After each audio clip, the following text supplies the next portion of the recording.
Assalamualaikum warahmatullahi wabarakatuh.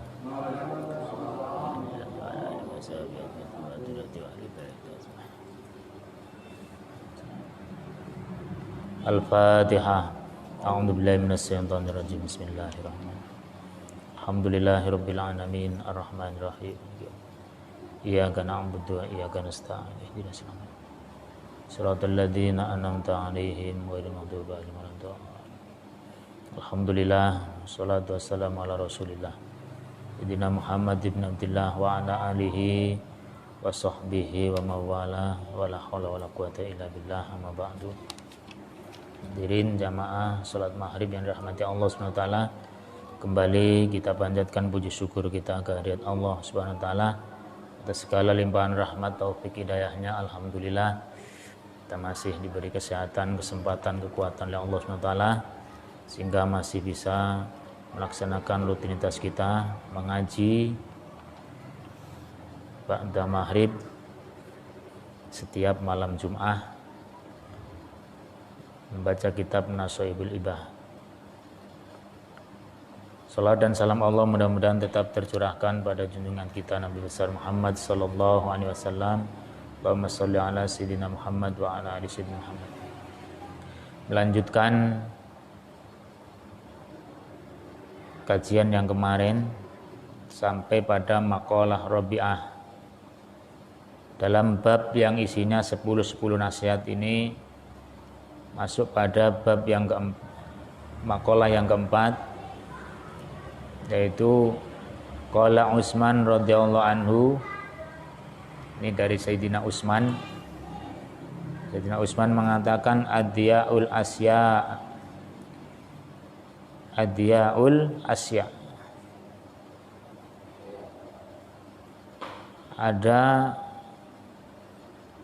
adyaul asya asaratun, ada beberapa perkara yang tersia-siakan, ada 10 perkara yang tersia-siakan, yang bisa merusak dan bisa membuat tersia-sianya masalah.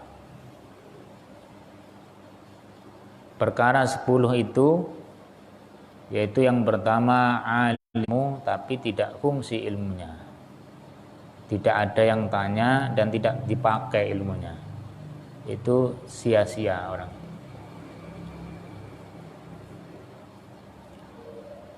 Terus wa ilmun la yu'malu bihi, ilmu yang tidak diamalkan.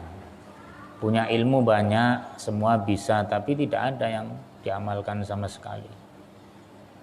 Di ilmu-ilmu yang tidak diamalkan adalah itu sia-sia. Banyak sekarang orang alim yang tidak mengamalkan ilmu, tapi banyak orang yang tahu ilmu tidak mengamalkan ilmu. Orang alim yang tidak ditanya, ilmu yang tidak diamalkan. Ini termasuk beberapa perkara yang tersia-siakan. Adakah orang alim yang tidak ditanya? Banyak. Adakah ilmu yang tidak diamalkan? Banyak. Qala ba'dul udabai, berbicara seorang ahli tata krama, ahli akhlak, yang mengatakan al ilmu abdalu kholafin wal amalu bihi akmalu sarafin. Ilmu itu adalah utama-utamanya tinggalan. Kalau kita punya ilmu itu bisa menjadi warisan anak keluarga kita. Tapi wal amalu bihi akmalu sarafin, amal, mengamalkan dengan dasar ilmu itu juga adalah sempurna-sempurnanya kemuliaan. Kalau dua-duanya dipadukan, ilmu yang diamalkan dan amal yang berdasarkan ilmu kemudian menjadi tinggalan kita, maka itu akan menjadi warisan bagi anak cucu kita.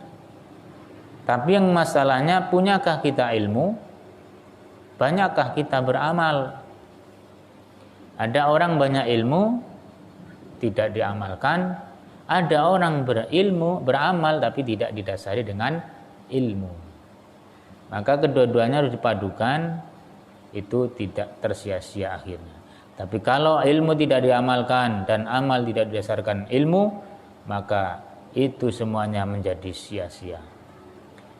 Banyak sekarang orang yang punya ilmu tidak diamalkan, punya amal yang tidak didasari dengan ilmu.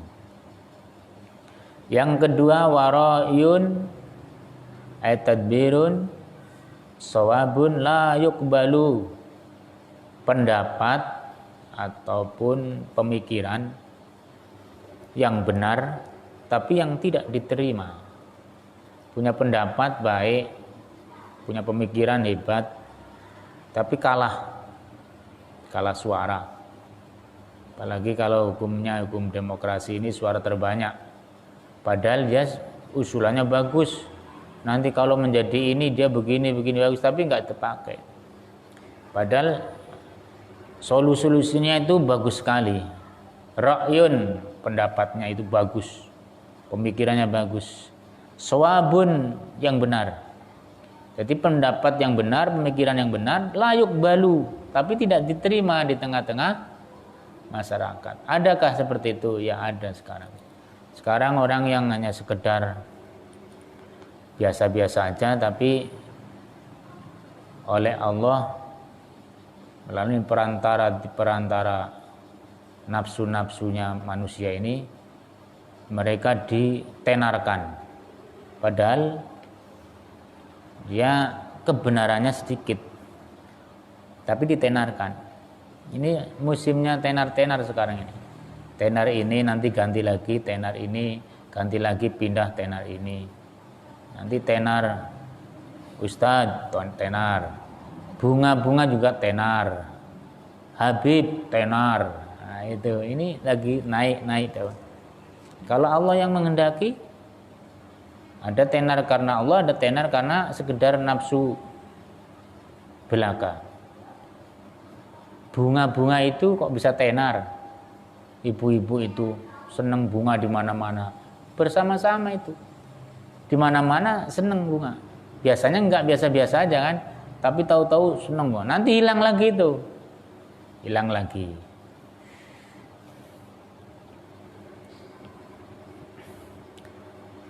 Tapi belum tentu yang tenar itu adalah yang paling benar. Yang tenar itu hanya sekedar diangkat ke permukaan. Itu loh, dalam kehidupan ini ada orang yang seperti itu, ada orang yang seperti ini. Kemudian yang selanjutnya 10 perkara yang tersia-siakan itu.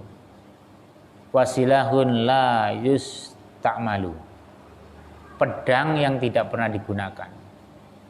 Punya senjata tapi tidak pernah berfungsi. Apa gunanya beli pedang banyak bagus-bagus kalau nggak pernah untuk digunakan? Apa gunanya kita punya parang tajam kalau tidak untuk babat seladang? Iya kan? Ya nggak usah beli, ngapain, sia-sia. Apa gunanya kita punya pistol wong tidak perang? Jadi kalau punya sesuatu hendaknya ada manfaatnya, ada fungsinya. Kalau tidak akan sia-sia. Dan itu akan dimintai pertanggungjawaban nanti. Kan ada kisahnya orang punya kampak untuk mewakili orang kaya itu pernah. Ditanya kampaknya saja sudah bingung dia. Banyak sekali pertanyaan dan apa. Apalagi ini pedangnya, belum yang lain-lain. Maka punya sesuatu hendaknya difungsikan agar sesuatu itu tidak sia-sia. Terus yang selanjutnya, wa masjidun la yusalla bihi, masjid yang tidak digunakan untuk sholat. Alhamdulillah masjid kita ramai terus. Di kampung-kampung sana Pak, di kilo-kilo itu banyak masjid yang nganggur Pak, gak ada yang adzan tuh. Saya tahu dari jamaah tablik yang mereka berputar ke sana, ada masjid yang tidak di tempat sholat. Di sini sholat banyak, dari orang berpejabat tinggi, dari rakyat biasa, dari orang sehat sampai orang sakit sholat di sini. Termasuk selamat juga sholat di sini. Jadi orang sehat sampai orang sakit semua sholat di sini, alhamdulillah, karena ini dekat jalan. Jadi ada tempat masjid yang di situ tidak adzan cuma 1 kali maghrib, asar orangnya dodos semua, maghrib kecapean, Nisa malas ke masjid udah. Gandung lihat TV itu kan udah malas lagi.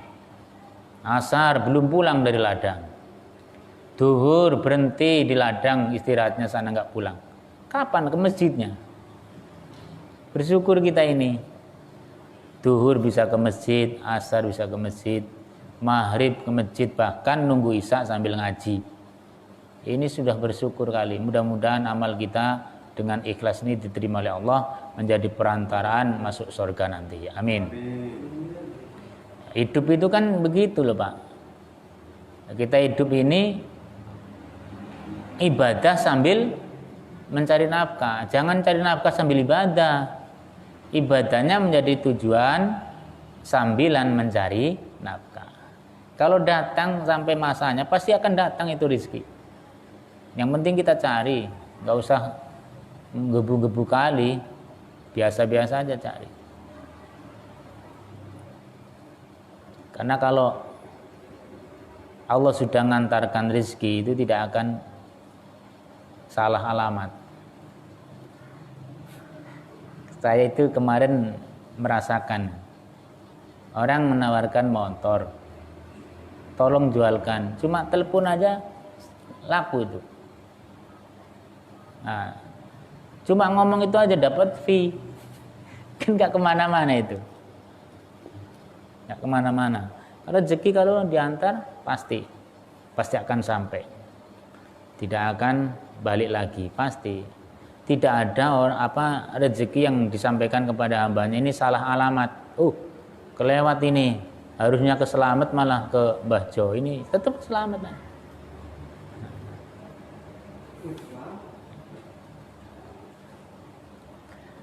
Jadi dalam kehidupan ini banyak amaliyah perbuatan dan banyak sekali kejadian-kejadian yang sia-sia. Nah ini kita yang sering melakukan yang sia-sia itu, karena yang sia-sia itu enak biasanya. Orang punya masjid kok tidak untuk sholat? Apa gunanya membangun masjid kalau tidak untuk tempat sholat? Maka siapapun saja yang mau sholat dipersilakan di masjid ini. Makanya masjid itu kalau sudah diwakafkan, tanahnya wakaf, itu hak milik kaum muslimin semua, bukan miliknya pengurus, bukan miliknya jamaah sini, semua milik kaum muslimin semua. Yang penting niatnya baik. Kalau niat mau merusak ya enggak, diaturlah di sini oleh pengurus-pengurus supaya tidak rusak. Maka masjid dibangun untuk sholat, untuk kegiatan-kegiatan ibadah. Nah, zaman dulu itu masjid dibangun untuk 3 hal. 1 untuk ibadah, 2 untuk pendidikan, 3 untuk strategi musyawarah perang. Dulu. Sekarang ya strategi musyawarah pengajian. Ngaji bagaimana strategi Islam, umat Islam bisa bangkit, bisa umat Islam ini bisa semangat. Ini di masjid. Selain khusus untuk ibadah, juga untuk ilmu, juga untuk pendidikan. Maka kalau masjid untuk digunakan untuk sholat, namanya masjid tidak tersia-siakan. Yang selanjutnya, yang tersia-siakan, wa mushafun la yuqra'u fihi. Mushaf atau Al-Quran yang tidak pernah dibaca, sia-sia. Di masjid banyak Al-Quran nggak pernah dibaca, tumpuk terus sampai berdebu. Di rumah berdebu. ini berarti punya Quran tapi tersia-siakan. Dan nanti kalau mau ada hajat butuh Al-Quran, jadinya Al-Quran ini cuma untuk butuh kamu aja. Enggak, Al-Quran itu harus diikuti. Ketika Al-Quran itu diikuti, setelah dibaca, diamalkan, dengan sendirinya Al-Quran akan membela kita. Maka orang nanti ketika di alam barzah akan disyafaati oleh Al-Quran. Man qara Al-Quran, orang yang membaca Al-Quran, maka Al-Quran itu akan memberikan syafaat kepada yang membacanya. Nah, kalau tidak sering membaca, mana bisa Al-Quran memberi syafaat? Ya enggak. Makanya harus sering dibaca, dihafal. Termasuk salah satu sering baca Al-Quran, walaupun 1 minggu sekali, 1 Jumat sekali kita baca Yasin. Itu minimal sekali itu, baca Yasin bersama. Kan berarti baca Al-Quran. Walaupun bacanya sekali 1 minggu. Karena kalau tidak bersama-sama biasanya enggak, berat sekali kalau udah di rumah enggak baca. Akhirnya baca bersama-sama. Apalagi kalau baca bersama-sama itu kekuatannya beda. Mempunyai efek yang berbeda. Kemudian ini Al-Quran. Yang selanjutnya wa malun la yunfaku minhu.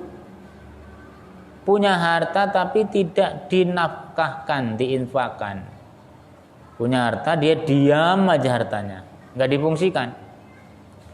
Padahal kalau kita dititipin oleh Allah 10 juta, walaupun pergi itu 10 juta, dari jalan lain kembali tetap 10 juta. Artinya kita ini jatahnya dititipin 10 juta tetap puter, nggak akan hilang itu 10 juta. Waktunya hilang tetap. Tapi walaupun ditutup, disimpan di bank, nggak difungsikan nih, waktunya habis juga habis. Mungkin habisnya karena ada tahu-tahu kebutuhan mendadak sekian, ya, habis juga kan.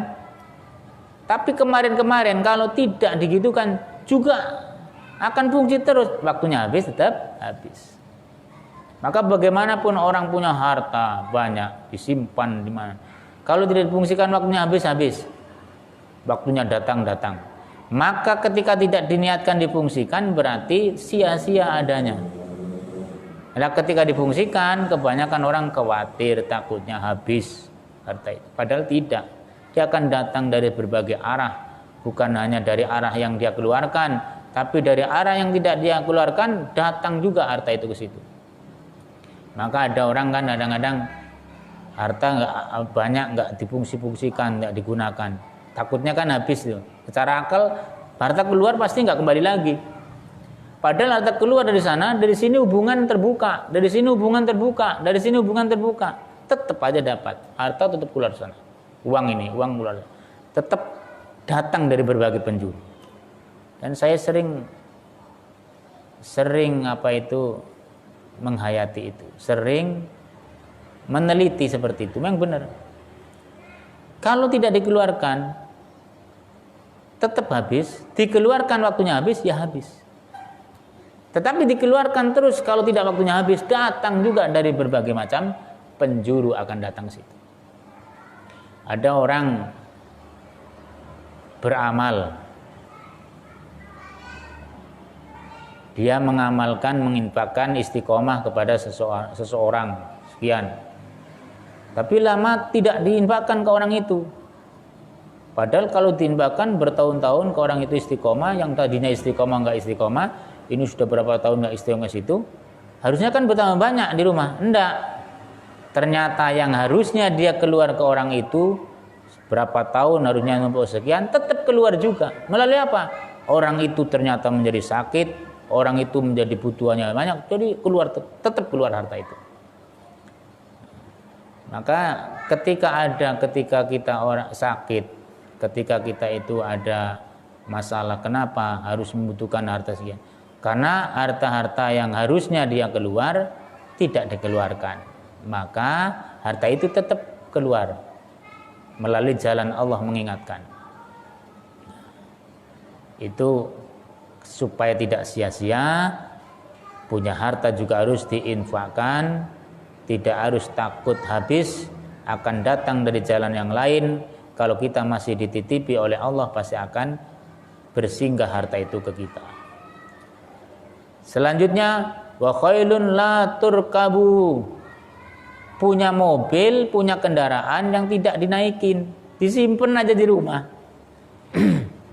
Kalau zaman dulu ini namanya wa khailun jaran. Jaran, kendaraan dulu kan jaran, kuda. La turkabu, yang tidak dinaikin. Punya kuda nggak pernah dinaikin, cuma dikasih makan aja, ya rugi kita. Namanya sia-sia ini. Kecuali kuda untuk penjualan. Ini kuda untuk kita sendiri nggak pernah dinaikin. Sama kita punya mobil nggak pernah dipakai. Apa untuk kegiatan apa, untuk apa, biar beramal ini bagus amal, enggak. Punya cuma dipakai sendiri aja, itu habis itu simpan sebulan sekali keluar dia. Ya ini namanya punya kendaraan yang sia-sia, berfungsi sedikit sekali. Maka kalau tidak ingin sia-sia, gunakan semestinya untuk kebaikan dengan cara hati-hati supaya fungsinya itu ada. Kalau enggak ya itu sia-sia tadi. Banyak perkara yang sia-sia karena tidak difungsikan pada tempatnya. Wa ilmu zuhdi fi batni man yuridu dunya. Ini juga sia-sia lagi.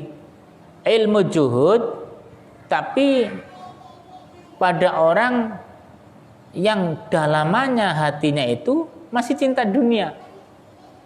Dia cerita zuhud ini begini, harus meninggalkan ini, tapi dia masih masih terus hubbud dunya, cinta dunia, kejar sana kemari, khawatir, melarat khawatir ini. Padahal lisannya dia, ngomongnya dia zuhud. Zuhud itu hati-hati, gak usah terlalu mengejar dunia, butuhkan secukupnya aja. Tapi kejar sana, kejar sini, banting tulang sampai ibadah ditinggalkan karena untuk mengejar duniawi, sementara dirinya itu merasa zuhud, tapi hatinya ternyata masih hubbud dunya. Jadi orang zuhud itu bukan orang miskin aja, orang kaya. Orang kaya bisa zuhud, orang miskin bisa nggak zuhud. Dia ngomong zuhud karena nggak dititipin uang aja sama Allah.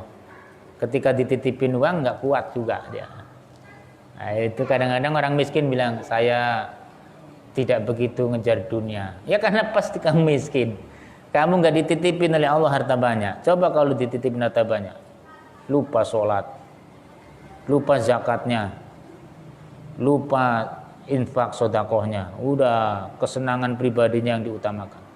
Nah kalau orang yang tidak cinta dunia itu, yang diutamakan adalah kepentingan-kepentingan umat, kepentingan manusia, kepentingan umat Islam. Kegiatan-kegiatan Islam itu didukung. Maka orang Islam ini kalau punya mobil, jadi supaya bermanfaat, ketika ada kegiatan-kegiatan Islami, ayo pakai mobil saya, ini pakai kuda saya ini, pakai ini untuk itu. Yang punya harta, ayo ada ini sisian harta ini untuk perjuangan agama. Ayo ramaikan kegiatan-kegiatan masjid, kegiatan-kegiatan agama dengan hartanya. Karena termasuk orang yang beriman adalah orang yang memakmurkan masjid, meramaikan masjid dengan kegiatan-kegiatan agama. Membangun masjid itu penting, tapi meramaikan isi masjid itu lebih penting. Jadi kedua-duanya harus dihidupkan, Pak. Jangan masjid ini dibangun, kegiatan di dalamnya enggak disemangatkan.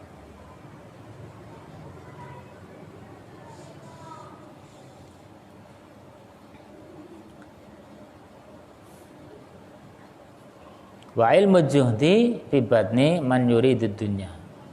Ilmu juhud tetapi batinnya, hatinya masih hubbud dunya. Itu juga sia-sia. Ngomong opo kowe? Sia-sia. Ngomongnya dalam tapi ternyata tidak mengamalkan. Wa qad ruwiya an Nabi sallallahu alaihi wasallam anau qala. Benar-benar diriwayatkan hadis ini dari Rasulullah SAW. Man izdada fil ilmi rusdan falam yazid fid dunya juhdan lam yazid minallah illa bu'dan.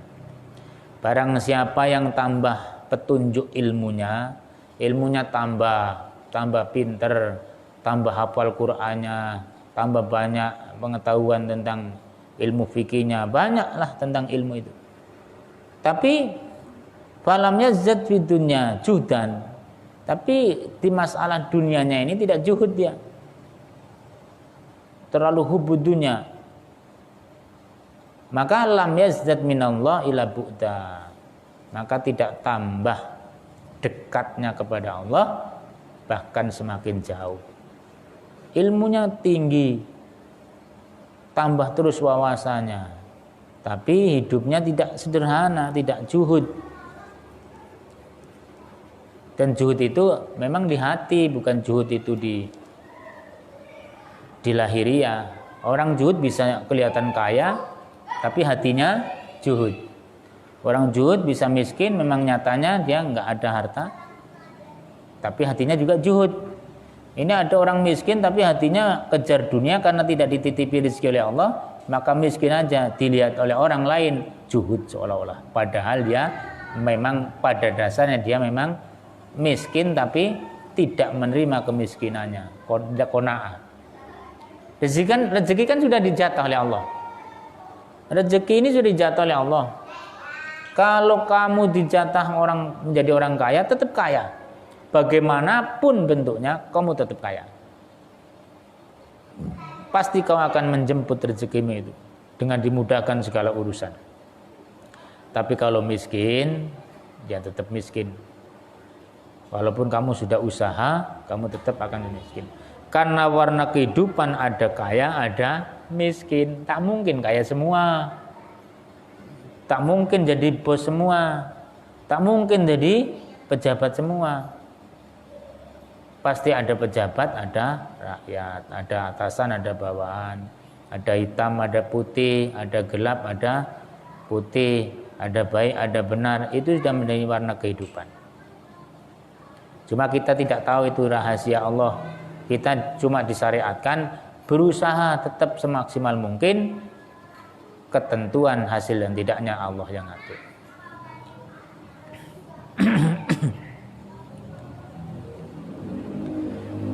Yang selanjutnya wa umrun tawilun. Yang nomor 10 wa umrun tawilun la yutajawwadu fihi lisafarihi.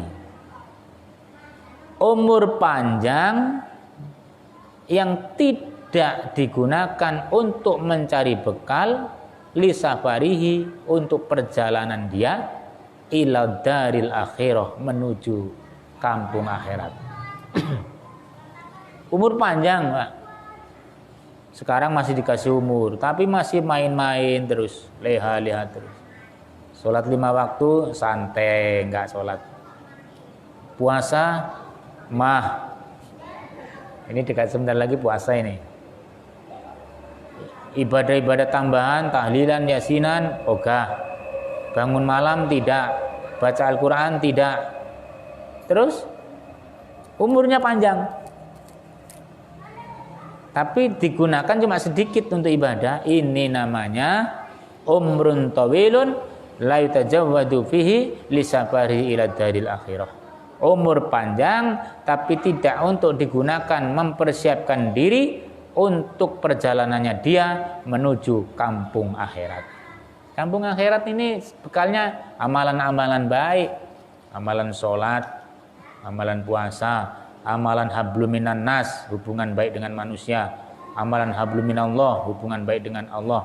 Itu semuanya digunakan dengan dasar diniati yang baik, diikhlasi dalam menjalankannya, maka akan mendapatkan pahala itu nanti menjemput kita ketika roh kita sudah pulang ke rahmatullah. Kalau tidak, maka umur panjang yang tersia-siakan. Hidup umurnya cuma untuk ngarit terus, tidak mau sholat. Adakah orang seperti itu? Ya ada, banyak sekali.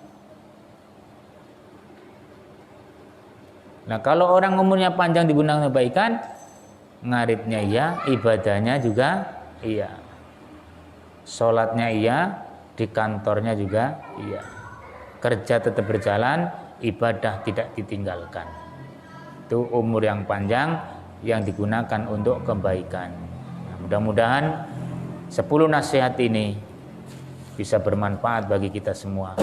Hendaknya kita takarub kepada Allah, terus tadabur, berpikir-pikir juga kepada Allah tentang apa yang telah dan sedang terjadi di tengah-tengah kehidupan kita, maka dengan sendirinya akan tambah iman dan tambah hidayah. Kemudian ditambah dengan ngaji dan ngaji, insya Allah kita hidup akan terarah sehingga selamat dunia dan akhirat. Amin ya rabbal alamin.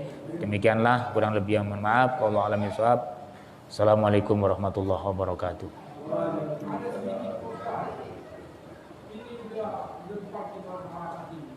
Pendeta berkata mengenai kritik Islam ini,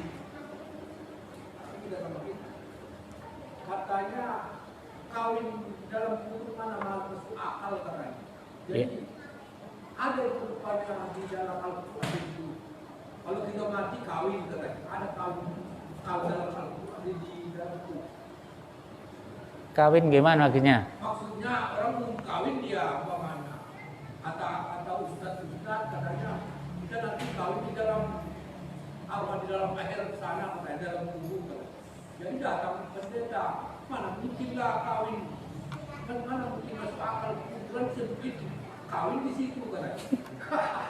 Jadi gimana itu? Oh, itu kan berita-berita alam barzah. Berita alam barzah itu orang yang di kuburan itu kalau mengamalnya baik itu akan mendapatkan bidadari dan nikah dengan bidadari, gitu maksudnya.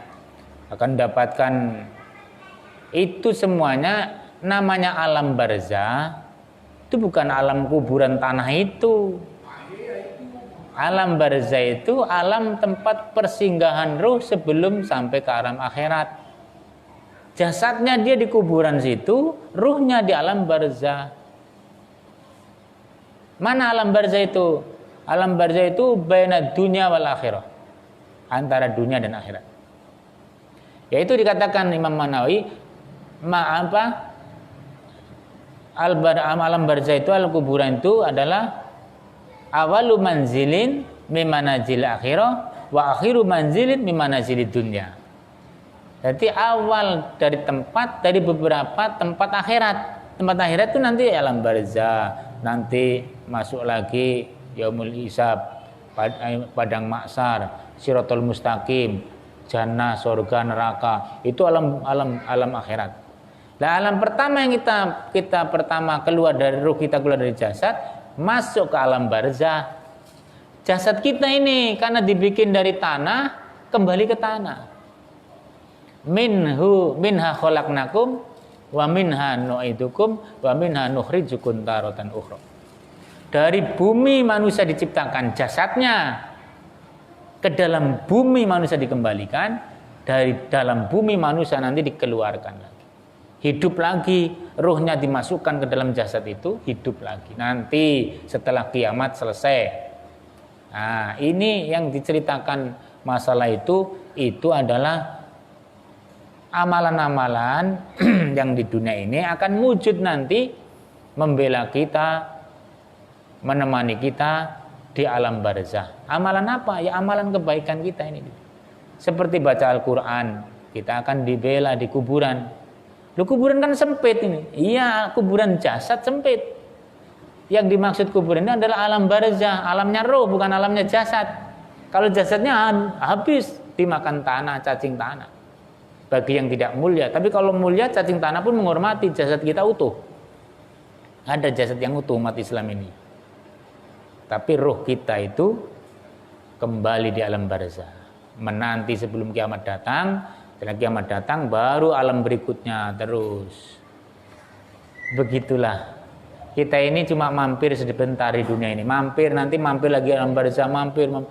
Bekal kita harus banyak. Karena ketika mampir kita ada banyak pertanyaan, permasalahan. Kita ini lagi pasar ini, pergi pasar. Belanja kita ini, kalau pulang nggak belanjaan, selain malu, bermasalah kita nanti. Itu. Jadi masalah nikah di alam itu kan cerita keyakinan. Wong alam barzah jangan disamakan alam kubur jasad.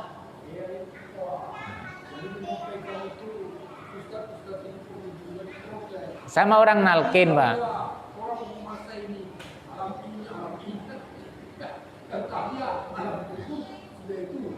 Jadi kalau kau tak kau nanti sana. Ya apalagi kalau yang debat orang Nasr, orang Kristen kan lain agama nggak boleh itu, lain agama nggak usah. Ya, ada informasi begitu. Jadi salah sebelah orang ini kan jadi dengar kami mana mungkin alam barzah itu figurnya di dalam kubur. Kalau kamu tidak kawin nanti kamu kawin di dalam kubur. Mana mungkin masuk akal lah. Iya. Ya. Allah alam bisawab. Assalamualaikum warahmatullahi wabarakatuh.